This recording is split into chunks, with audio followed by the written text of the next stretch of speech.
We have time for about one last question, so I'm going to combine two into one. As you all know, Congressman Boswell has been said to be vulnerable, although CQ Politics still says that the race leans Democratic. First of all, should you be the nominee, what's it going to take to defeat a sitting incumbent?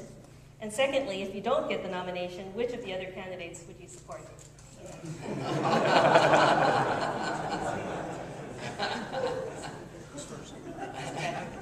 Oh, I am.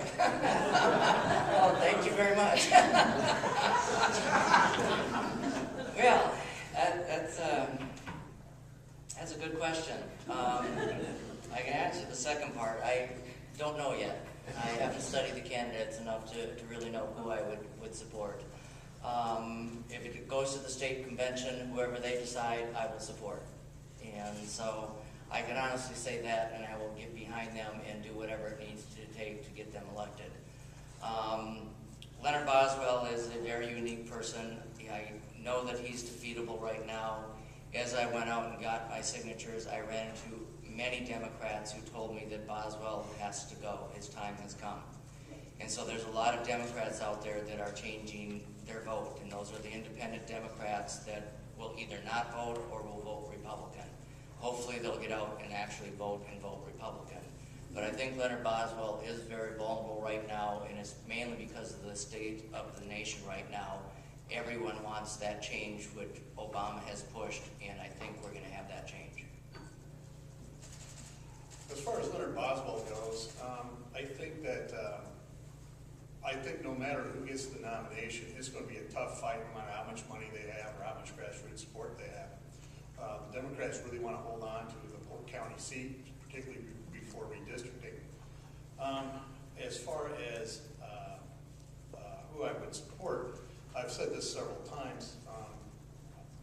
These are my philosophical brothers, and trying to pick one over the other at this point really is, it would make for nice news, but it's not something I'm willing to do.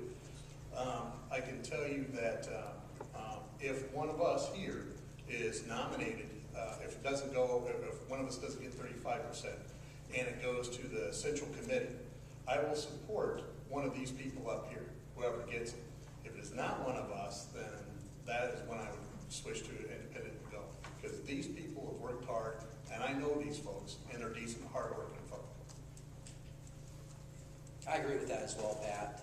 But as far as Leonard Boswell goes, we're all here in this room because we sense that the anticipation of potentially bringing back this seat like Greg Gansky was able to do in 1994.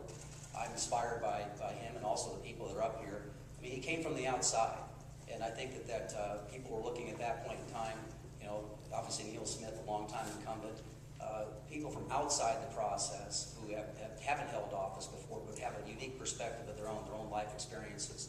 And so I believe that transition comparison between a 76-year-old incumbent and somebody that's willing to, like anybody at this table here, willing to go out there and work hard out there, to go out there and represent the people of Iowa, I think would be very well received come November.